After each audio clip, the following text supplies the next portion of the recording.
साथियों नमस्कार। आप सुन रहे हैं हर घर अंबेडकर नामक पुस्तक की ऑडियो, जिसे बुद्धम पब्लिशर्स जयपुर ने प्रकाशित किया है और जिसके लेखक है डॉक्टर एम.एल. परिहार जी। तो चलते हैं इसके अगले अध्याय पर।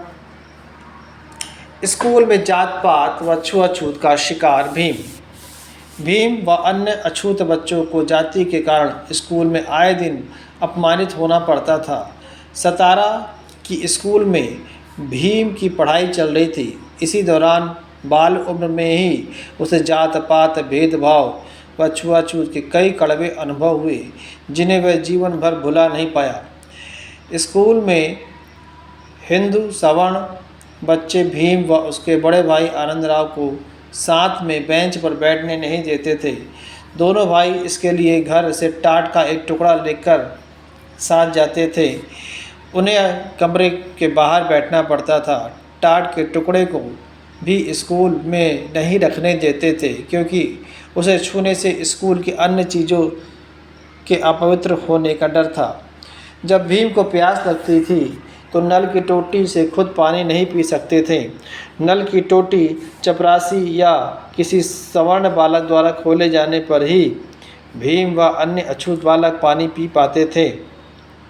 ऐसा नहीं होने पर वे कभी कभी प्यासे ही रह जाते थे और घर आकर ही प्यास बुझाते थे।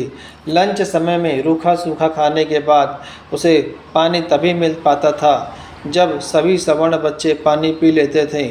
कभी कभी सवर्ण बच्चे खुद पानी पीने के बाद भीम को परेशान करने के लिए टोटी बंद कर देते थे और भीम व भाई आनंदराव मुंह ताकते ही रह जाते थे। स्कूल में भी भेदभाव चरम पर था। अमानवीयता की हद तो तब होती थी कि कुछ टीचर भी अछूत बच्चों के साथ छुआछूत करते थे। कुछ टीचर अछूत बच्चों की किताबों व नोट बुक्स को हाथ नहीं लगाते थे। जब टीचर क्लासरूम की ओर आते थे तो भीम व अछूत बच्चे यानी दूसरे बच्चे एक तरफ कमरे के बाहर अनाज से खड़े रहते थे और जब टीचर रूम के अंदर जाते तो दरवाजे के बाहर बैठ जाते थे। इससे वह बोर्ड पर लिखे अक्षरों को दूर से अच्छी तरह पढ़ नहीं पाते थे। एक बार अध्यापक ने भीम को ब्लैक बोर्ड पर रेखाखंडित के एक सिद्धांत को सिद्ध करने के लिए बुलाया। यह देखकर सारे विद्यार्थियों ने शोरगुल मचाया और ब्लैक बोर्ड के पास रखे हुए अपने लंच के डिब्बों को वहां से तुरंत हटा लिया ताकि वह अपवित्र ना हो जाए। उसके बाद ही भीम मैथ्स के उस फार्मूले को ब्लैक बोर्ड पर सिद्ध कर पाया। भीम को खेल में काफ़ी रुचि थी, लेकिन स्कूल में सवर्ण बच्चों के साथ खेलने की पाबंदी थी, इसलिए स्कूल के बाद हर घर सिर्फ महार बालकों के साथ ही खेल पाता था। घर पर सिर्फ महार बालकों के साथ ही खेल पाता था। शिक्षा के कथित मंदिरों में छुआछूत व जात पात का ऐसा घृणित रूप देखकर बालक भीम बहुत दुखी रहता था। अगली हेडिंग है जातिगत छुआछूत में से सड़ांध मार रहा था हिंदू समाज। स्कूल के बाहर भी हिंदू समाज में जात पात का घृणित व कुरूप चेहरा हर जगह नजर आता था। जब कभी वह अपनी माँ के साथ बाजार में कपड़े खरीदने जाता था तो दुकानदार दूर से ही कपड़ा फेंक कर दिखाता था। एक अन्य हृदय विदारक व मार्मिक घटना ने तो बालक भीम के बालपन में पर गहरा आघात किया। उन दिनों रामजी सूबेदार सतारा से कुछ दूर गोरे गांव में नौकरी करते थे। एक दिन भीम, बड़ा भाई आनंदराव और बहन अपने पिताजी से मिलने के लिए जा रहे थे।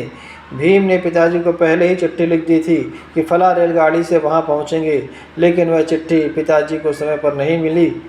तीनों भाई बहन पाड़ली रेलवे स्टेशन से रेलगाड़ी में बैठ गए और आगे मसूर स्टेशन पर उतर गए। बच्चे पिताजी से मिलने के लिए आतुर व खुश थे। तीनों भाई बहन इस आशा से रेलगाड़ी से उतरे कि पिताजी उन्हें लेने के लिए स्टेशन पर तैयार खड़े होंगे, लेकिन पिताजी को चिट्ठी नहीं मिलने के कारण वहां नहीं आ पाए। सभी पैसेंजर स्टेशन से चले गए। वहां सिर्फ तीनों बच्चे खड़े थे। बच्चों को यूं अकेले खड़ा देखकर स्टेशन मास्टर ने पूछताछ की। उनके रंग रूप व साफ कपड़ों को देखकर स्टेशन मास्टर को लगा कि बच्चे किसी संपन्न सवर्ण परिवार के होंगे, लेकिन जब यह मालूम पड़ा कि वह तो अछूत महार हैं तो वह 10 कदम पीछे हट गए। लेकिन उन्होंने एक बैलगाड़ी वाले को मनवा दिया कि वह बच्चों को आगे लेकर जाए। बैलगाड़ी अभी मुश्किल से 10 गज की ही चली थी। बच्चों से बातचीत की शुरुआत में जाति पूछने पर बैलगाड़ी मालिक को पता चल गया कि बच्चे महार हैं। वह गुस्से से आग बबूला हो गया। उसे लगा कि उसकी गाड़ी अछूत बच्चों के बैठने से अपवित्र हो गई है। उसने बच्चों को निर्दयता से ऐसे धक्का देकर बाहर फेंक दिया जैसे टोकरी से कूड़ा करकट फेंका जाता है। रात का समय था। उस ग्रामीण इलाके में रास्ते में दिया भी नहीं जल रहा था। चारों ओर रात का अंधेरा और सन्नाटा था। बच्चे डर भी रहे थे और अब क्या होगा। इसी दौरान भीम के बड़े भाई ने जब दुगना किराया देने का लालच दिया तो गाड़ी वाला मान गया, लेकिन बच्चों के साथ गाड़ी में नहीं बैठा। बाद में यह तय हुआ कि वह बैलगाड़ी नहीं चलाएगा। अछूतों के लिए गाड़ी चलाना वह अपनी शान के खिलाफ समझता था। वह पैदल चलता रहा और भीम का बड़ा भाई आनंदराव गाड़ी चलाता रहा। गर्मी के दिन थे। प्यास के कारण मासूम बच्चों का बुरा हाल हो रहा था। रास्ते में कुछ जगह पर पानी मांगा, लेकिन जाति मालूम होने पर किसी ने पानी नहीं पिलाया। कुछ लोग गंदे पानी की ओर इशारा करते थे तो कुछ तिरस्कार कर पानी देने से मना करते हुए दुत्कार देते थे। आधी रात तक बच्चों ने उस बैलगाड़ी में वह अपमानजनक सफ़र तय किया। भूख प्यास से बेहाल दूसरे दिन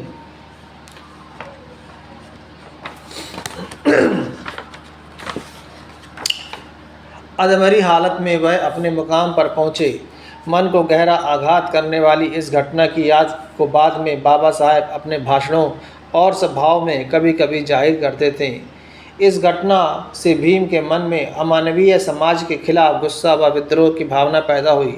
उसके दिलो दिमाग पर गहरा असर पड़ा। यह कैसा समाज था जहाँ इंसान को पशुओं से ही बदतर समझा जाता है। एक प्यासे इंसान को पानी पिलाने की बजाय धुतकारा जाता है। तो दोस्तों, ये आज का हमारा अंक था।